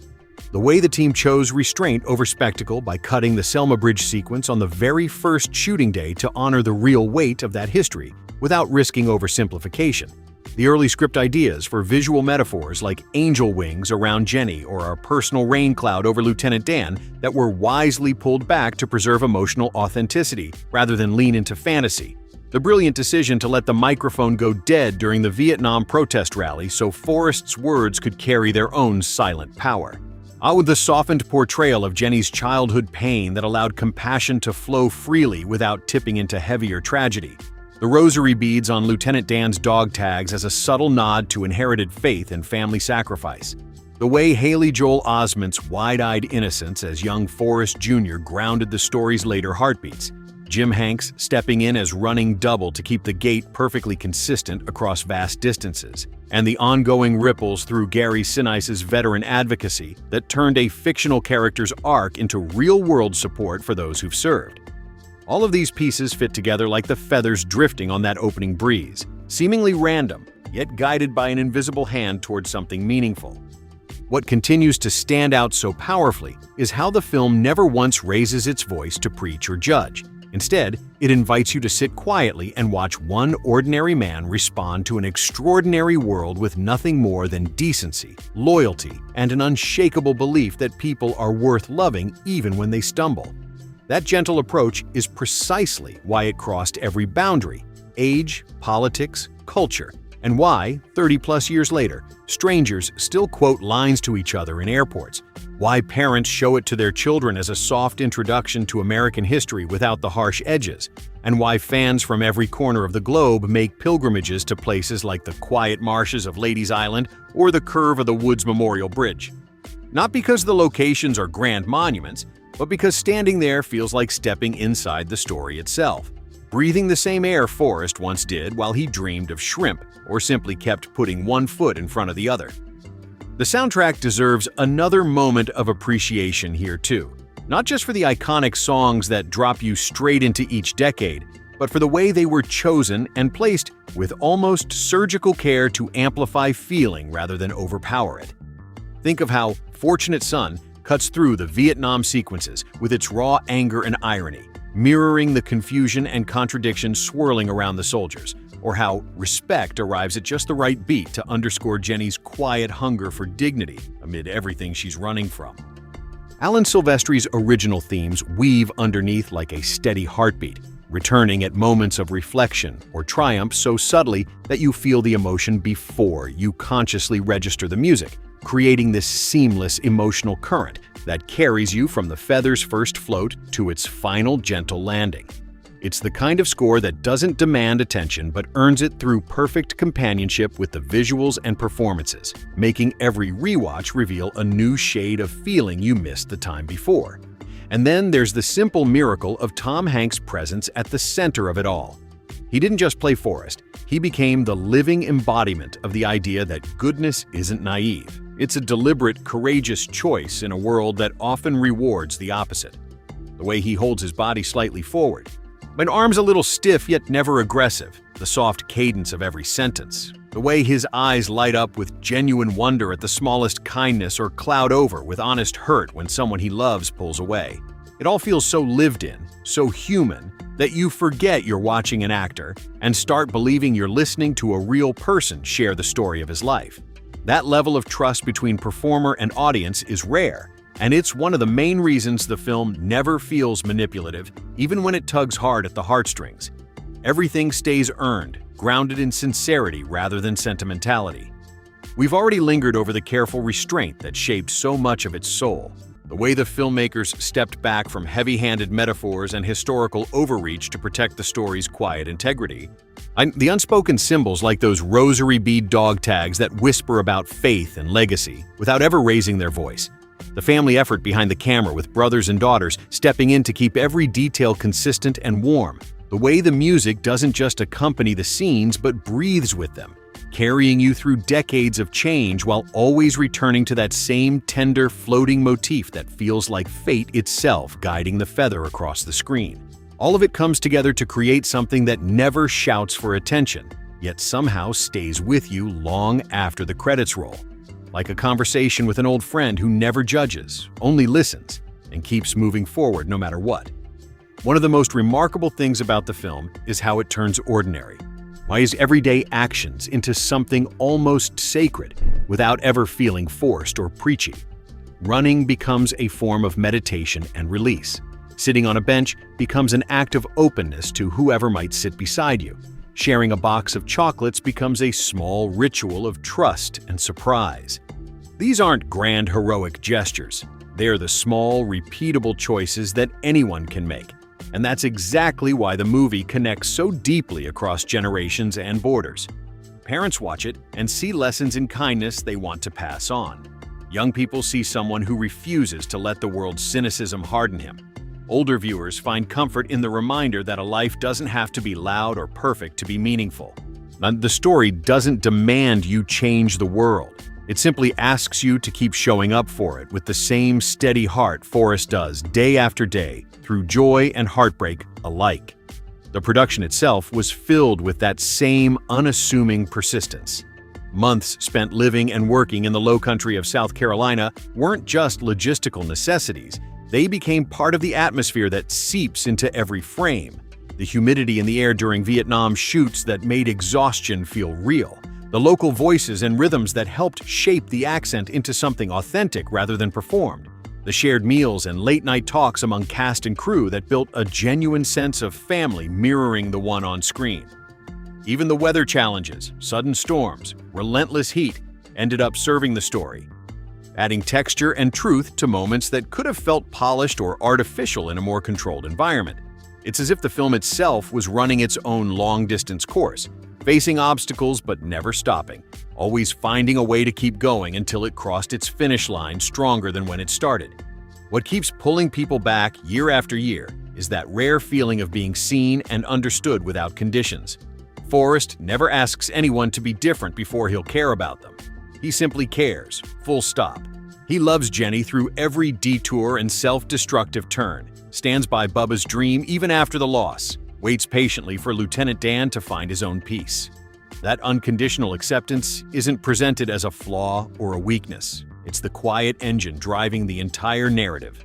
The reason small acts of loyalty and forgiveness ripple outward into something bigger and more beautiful than anyone could have planned. In a time when so much of life feels polarized and conditional, the movie offers a counterpoint that's almost radical in its simplicity. Keep showing up, keep being kind, keep believing people can surprise you in good ways, and maybe, just maybe, the path will carry you somewhere worth arriving at. We've already let so many beautiful threads weave themselves together here. The deliberate choices to hold back on anything that might overshadow the gentle core, the way small symbols and family efforts behind the scenes quietly deepened every performance, the soundtrack's seamless companionship that carries emotion like an invisible current, Tom Hanks's lived-in embodiment of unshakable decency that makes you believe goodness isn't just possible, but quietly powerful. Each of those pieces has added its own soft glow to the whole, reminding us why this film feels less like something you watch and more like something you carry with you afterward, tucked close like a favorite memory that surfaces exactly when you need it most. What keeps drawing people back, even decades later, is how perfectly the movie captures the rhythm of real life. Not the dramatic highs and lows that movies usually chase, but the long stretches of ordinary days where nothing much seems to happen, until, looking back, you realize everything important was happening all along. Forrest doesn't chase destiny with grand plans or dramatic declarations. He simply responds to whatever comes next with the same open-hearted consistency, whether it's a childhood promise, a friend's dream, a loved one's need, or just the pull to keep moving when standing still feels too heavy. That steady forward motion, without anger or resentment when things don't go the way anyone expected, becomes its own kind of quiet rebellion against a world that so often rewards cynicism, shortcuts, and self-protection. The film never says outright that this way of being is superior. It just shows it working, scene after scene, until you start wondering why more of us don't try living that way ourselves. There's something profoundly comforting, too, in how the story refuses to tidy everything up into neat fairy tale endings. Not every question gets answered, not every hurt gets fully healed in the ways we might wish. And yet, the film leaves you with a deep sense of completeness anyway.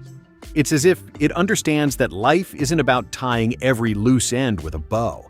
It's about carrying the loose ends with grace, letting them trail behind you like the wake of a boat on calm water, proof that you've moved through something real. Forrest's life, full of wild turns and unexpected intersections with history, never loses its small town, small heart center. He remains the same person at the end that he was at the beginning, only now carrying a richer collection of experiences, people, and moments worth remembering. That continuity of character amid constant change is one of the film's most subtle and moving gifts. It reassures you that who you fundamentally are doesn't have to shift or harden just because the world around you keeps spinning faster and louder. The visual language supports that same gentle persistence in ways that are easy to miss on first viewing but impossible to ignore once you notice them. The camera often lingers in medium shots during conversations, giving space for silence and small reactions to breathe. Wide landscapes during the run show how vast the world is, yet how one person's steps can claim a piece of it. Close-ups catch the flicker of emotion in eyes, or the slight curve of a smile that says more than any line of dialogue ever could. Robert Zemeckis and cinematographer Don Burgess created a look that's warm without being sentimental, crisp without being cold, colors that feel lived in, light that feels natural, compositions that invite you to lean in rather than sit back at a distance. It's filmmaking that respects your intelligence and your feelings in equal measure, trusting you'll meet it halfway. And perhaps that's the deepest invitation the movie extends, to meet the world halfway with curiosity instead of suspicion, with patience instead of demands, with presence instead of distraction. In a time when so much pulls us toward division or despair, Forrest Gump quietly models the opposite, not as a lecture, but as a lived example that feels attainable because it's built from the simplest ingredients: friendship, loyalty, forgiveness, and the willingness to keep showing up even when the path disappears into fog. It doesn't promise that everything will turn out perfectly. It simply shows that a life lived with an open hand and a steady heart can still be extraordinarily full, even beautiful. Mine in ways no one could have scripted ahead of time. We've let the conversation breathe through so many quiet truths already. The way the film honors life's unfinished edges instead of forcing closure, the camera's patient gaze that gives emotion room to settle naturally, the refusal to preach while still modeling a way of being that feels quietly revolutionary, the comfort in knowing that who you are at your core can remain steady even as everything around you shifts and spins. Those reflections have settled into something warm and familiar, like sunlight pooling on wood after a long afternoon. And now we can simply sit with what comes next in the same unhurried spirit. One of the film's most enduring gifts is how it reframes history itself, not as a parade of dates and dramatic events to memorize, but as a backdrop that brushes against ordinary lives in ways both random and deeply personal. Forrest doesn't set out to witness or influence the big moments. They simply find him because he's out there living, moving, staying present. The effect is almost magical in its humility. The turbulent decades of the 20th century feel less distant and overwhelming when seen through eyes that register wonder more than outrage, curiosity more than judgment. You walk away understanding that history isn't only made by the powerful or the loud, it's lived by everyone, shaped in countless small, unseen ways by people who never sought the spotlight. That perspective is soothing in its own right.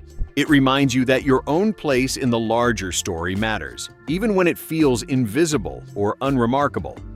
There's also a profound sense of permission woven throughout, the permission to be exactly who you are, limitations and all, without apology or the need to prove anything. Forrest never hides his differences or tries to perform normalcy to fit in. He simply exists as himself, and the world slowly bends toward accepting him because his consistency is impossible to ignore. Friends stay, love returns in cycles, strangers offer kindness, opportunities arrive unasked. The movie never suggests that this path is easy or without pain, far from it. But it does show that authenticity carried with quiet dignity has its own gravitational pull. People are drawn to it, not out of pity, but out of recognition that something rare and real is standing right in front of them. In a culture that so often pushes reinvention and self-optimization, Forrest Gump quietly counters with the radical idea that maybe the most powerful transformation happens when you stop trying to become someone else and simply keep being the person you already are, day after day. The film's structure mirrors that same patient unfolding. It doesn't race from one spectacle to the next. It lets time pass in long, unbroken stretches, months of running, years between visits, seasons changing while the heart stays in the same place. Those slower rhythms feel almost defiant now, in an era when attention is sliced thinner every year. Sitting through the movie becomes its own small act of resistance.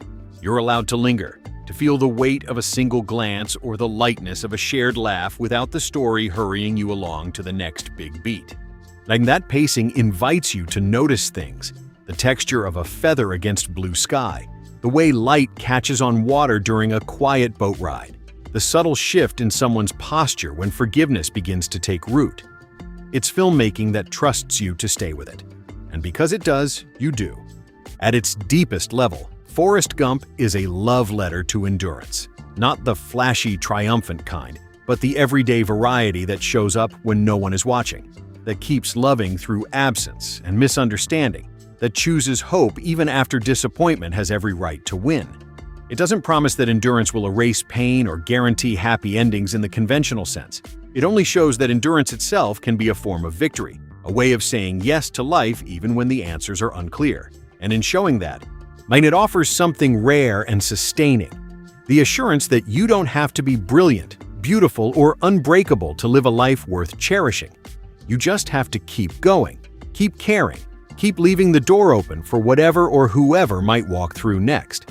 We've already allowed so much space for the film's quiet wisdom to settle, its gentle refusal to force tidy conclusions on a messy world, the permission it gives to simply exist as you are without apology or performance, the patient rhythm that mirrors real living rather than cinematic shorthand, the way history becomes intimate and approachable instead of distant and intimidating, the deep reassurance that endurance itself, plain, everyday endurance, can be a form of quiet triumph. Those truths have had time to sink in, and to feel less like observations and more like companions sitting right here with us. And now, we can turn toward whatever new shade of understanding wants to emerge naturally, without forcing the conversation or retracing steps we've already walked. What continues to astonish is how the movie treats time not as an enemy or a race to win, but as an old friend who sometimes walks slowly and sometimes rushes past, yet always leaves something worthwhile behind.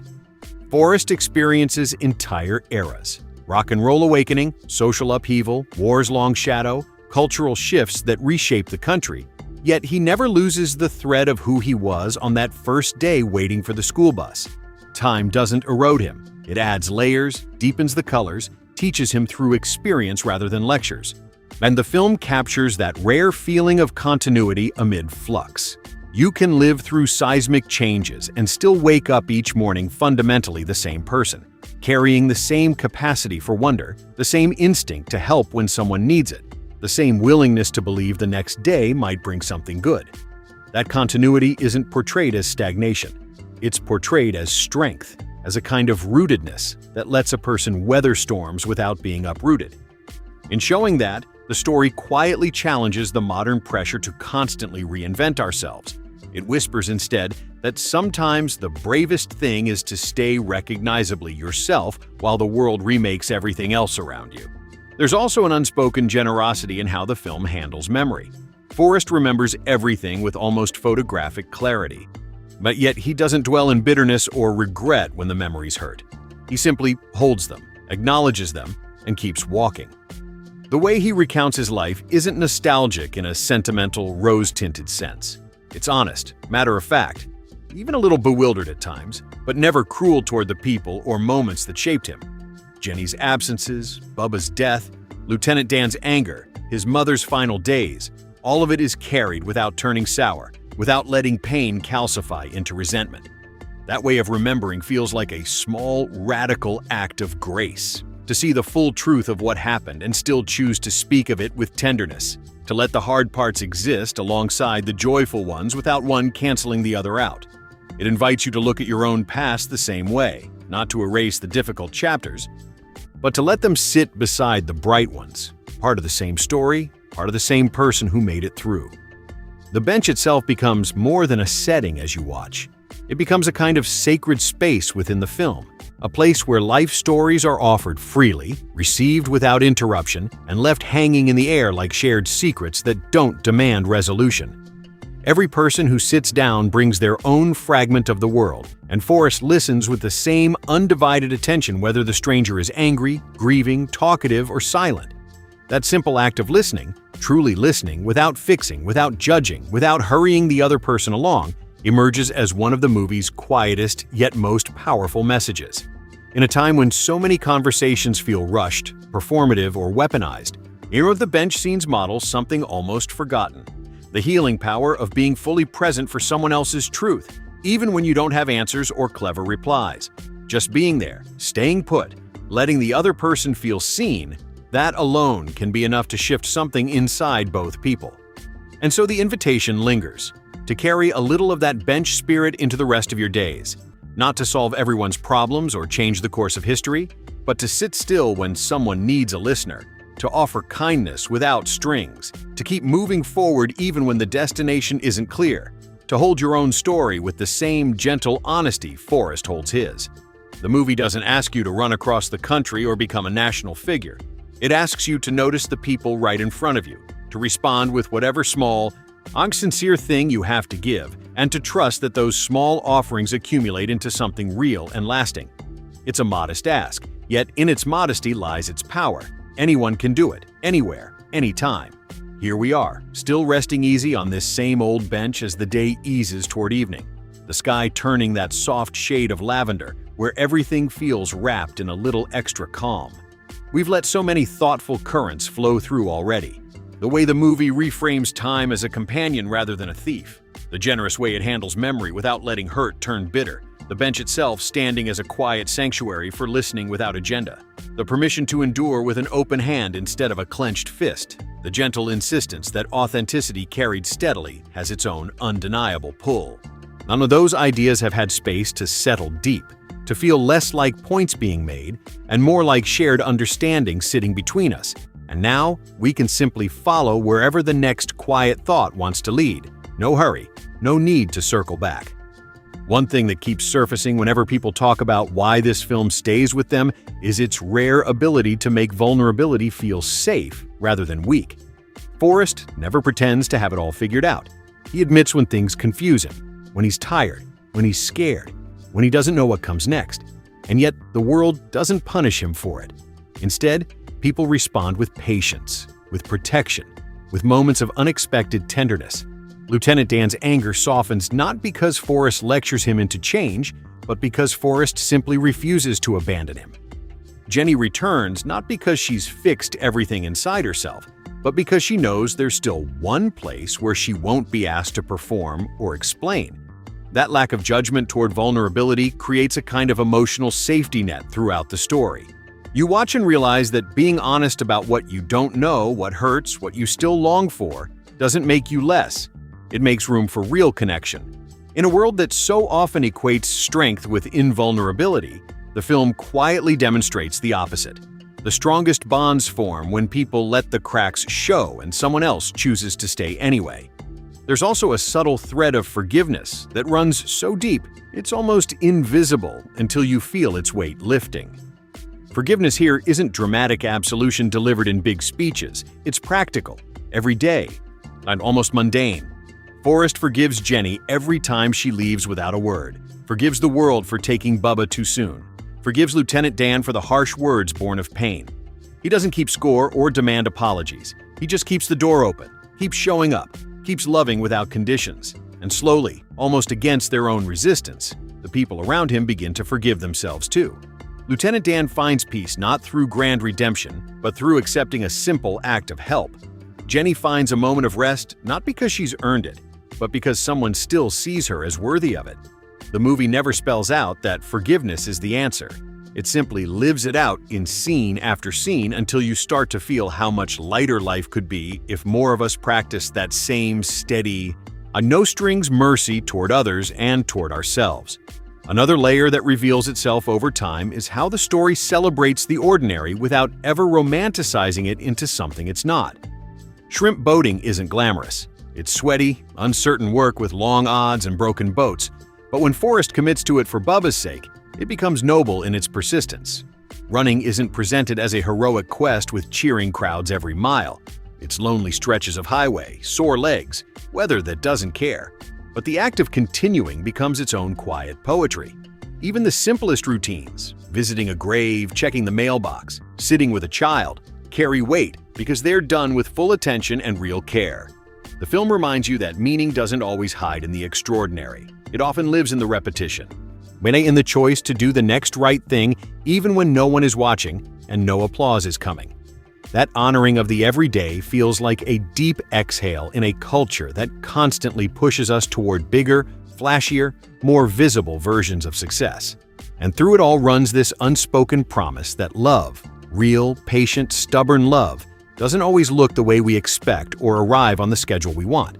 It can be quiet, inconvenient, interrupted, delayed, even painful at times, yet it keeps circling back if the heart stays open enough to receive it.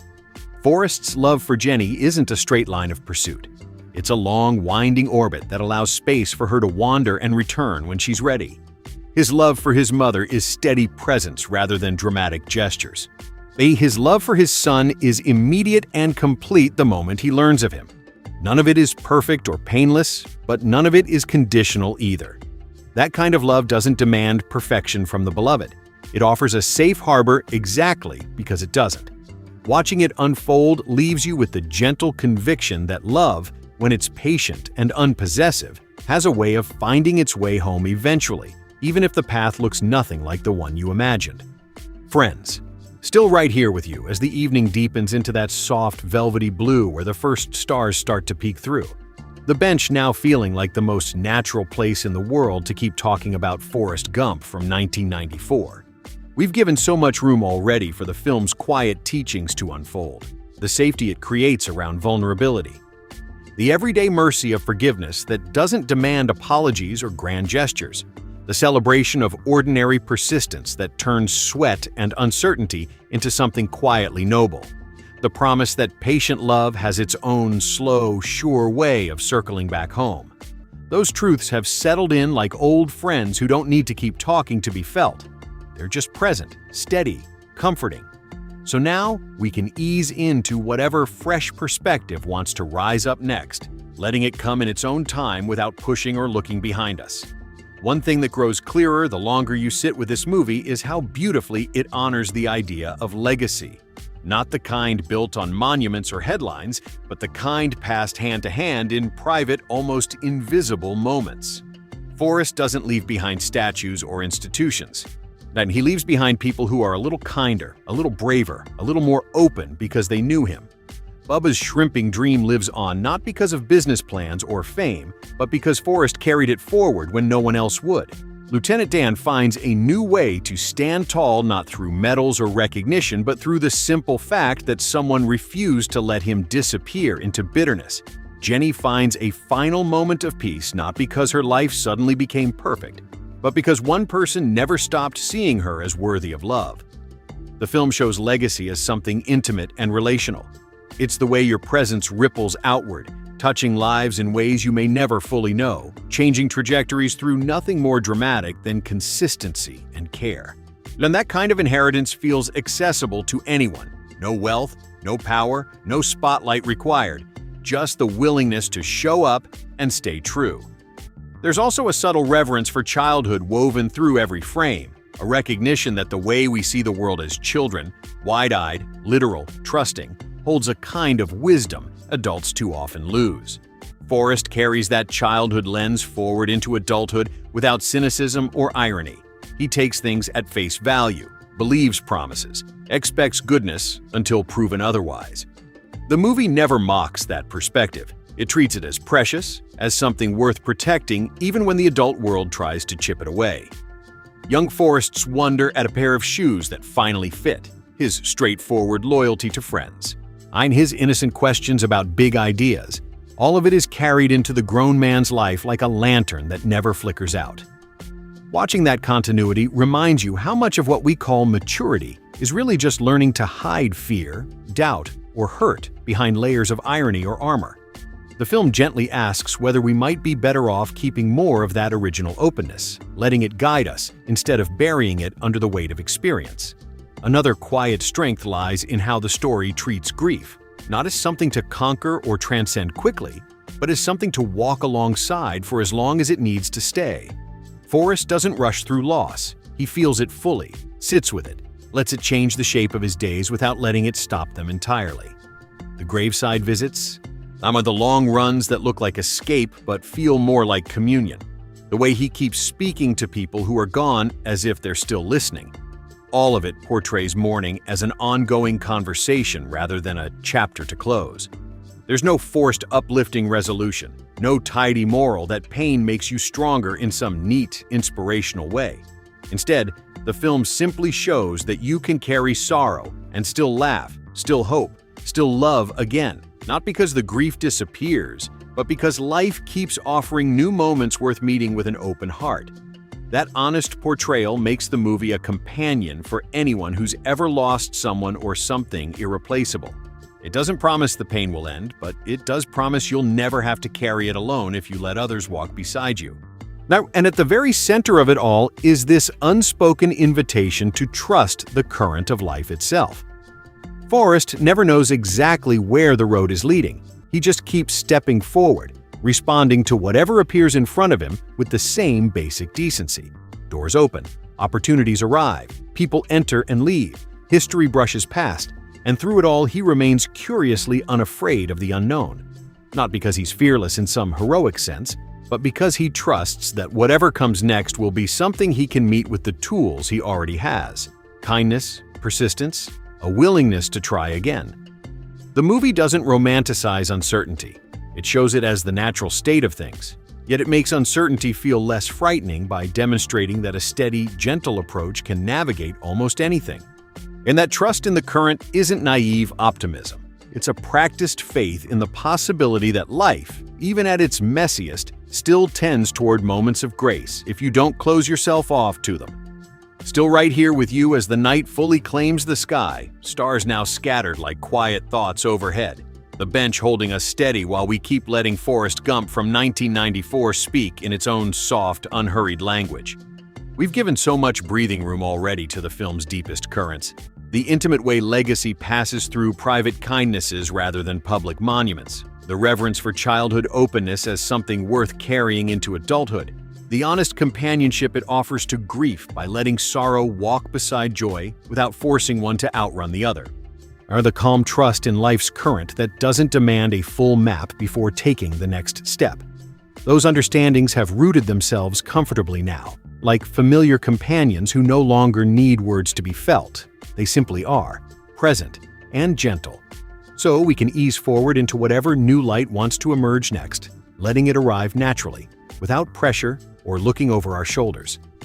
One of the film's most subtle yet powerful gifts is how it treats coincidence not as random noise but as something almost purposeful, something the universe quietly arranges when hearts stay open enough to notice. Forrest stumbles into history, into friendships, into opportunities, into love, not because he schemes or networks or chases destiny with fierce ambition, but because he's there, available, moving through the world with no walls up. And a feather lands at his feet to start the story.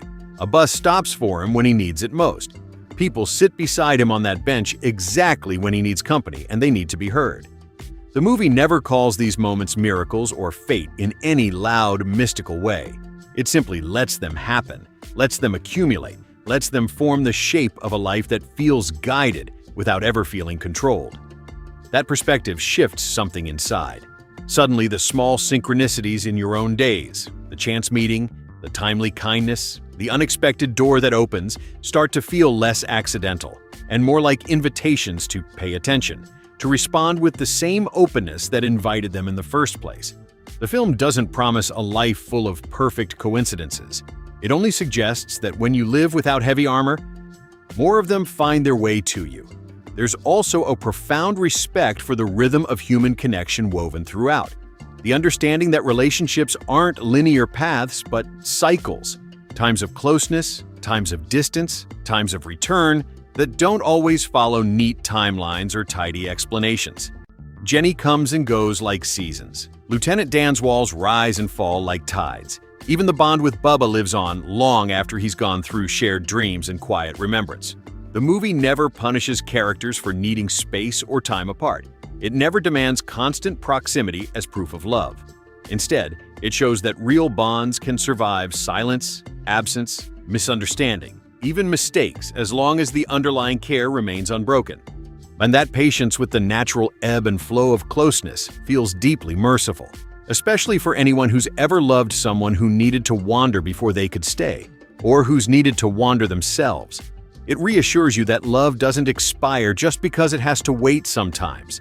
It can hold its shape across years, across silences, across changes, ready to reappear when the timing finally aligns. Another layer that reveals itself slowly is how the film quietly celebrates the courage of simplicity in a world that often equates complexity with depth or sophistication.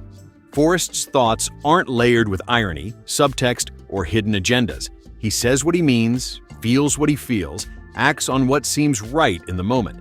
That directness could easily be played for comedy or pity, but the movie treats it as a form of clarity, a kind of moral and emotional lucidity that cuts through confusion like sunlight through fog. When he tells someone he loves them, there's no game, no strategy, no fear of looking foolish. When he commits to a promise, he follows through without second-guessing or bargaining. Watching that simplicity in action leaves you wondering how much of our own inner noise, overthinking, second-guessing, protecting ourselves with cleverness, is really necessary. The film doesn't condemn complexity. It simply shows that a straightforward heart can navigate life with surprising grace. That honesty delivered without flourish can land deeper than the most eloquent speech. And beneath even that lies this gentle affirmation that being ordinary is not a limitation. It's a freedom. Forrest isn't brilliant in the conventional sense.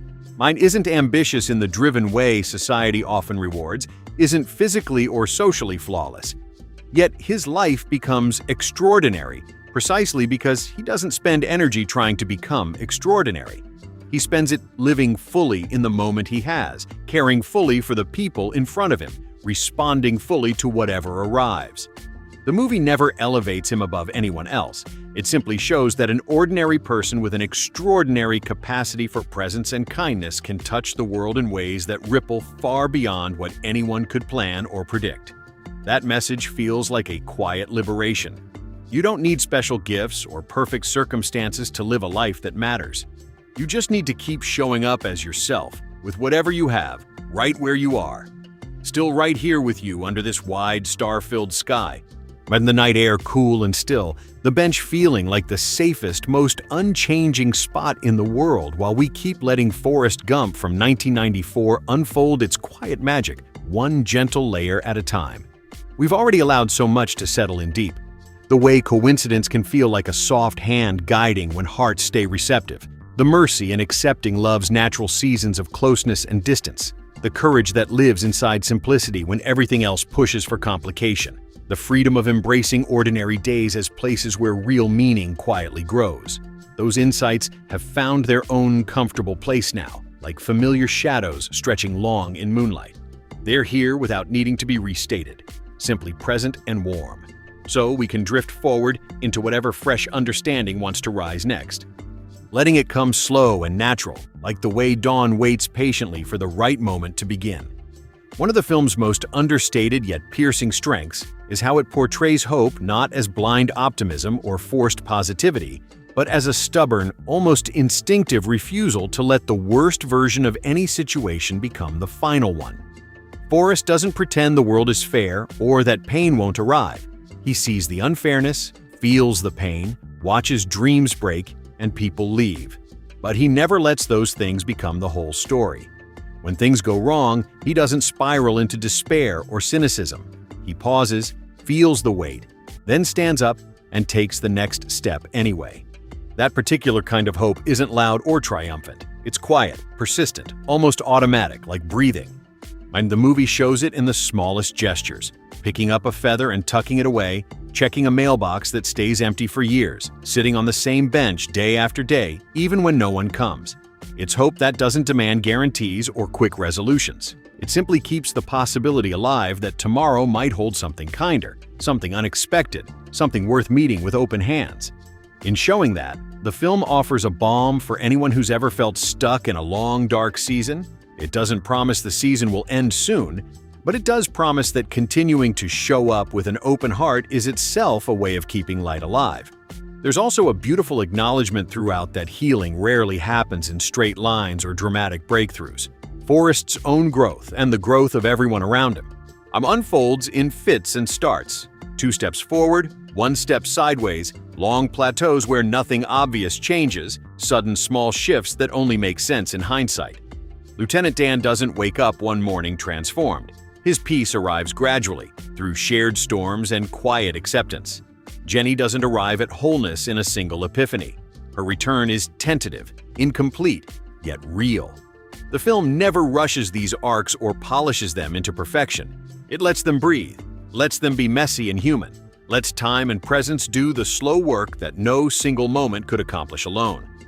That patience with the uneven pace of change feels deeply compassionate.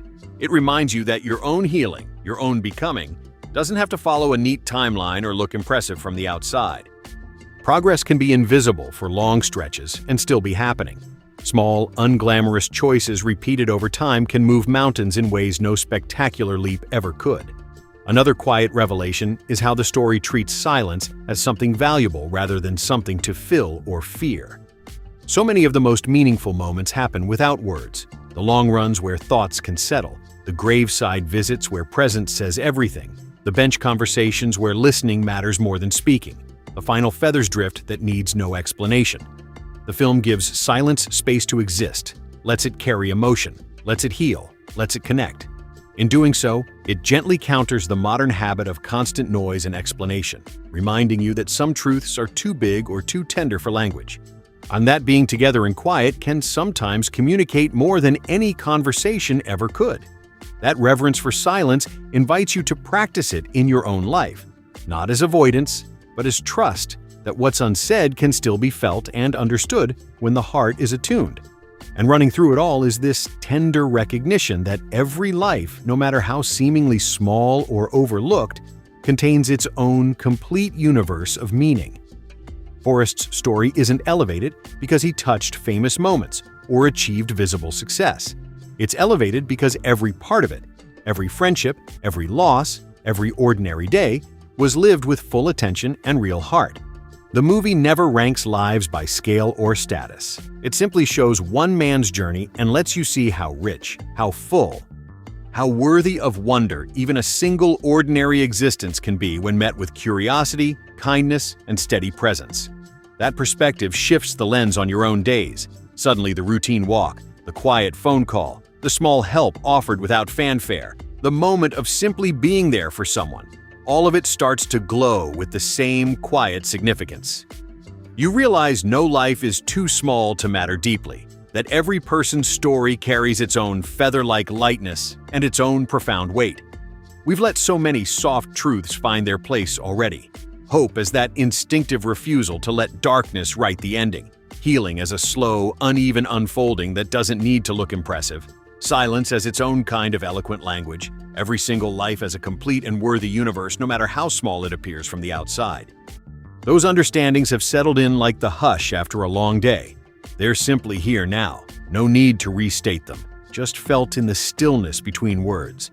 So we can ease forward once more, following whatever gentle new insight wants to surface next, letting it arrive in its own time like the first faint light before sunrise.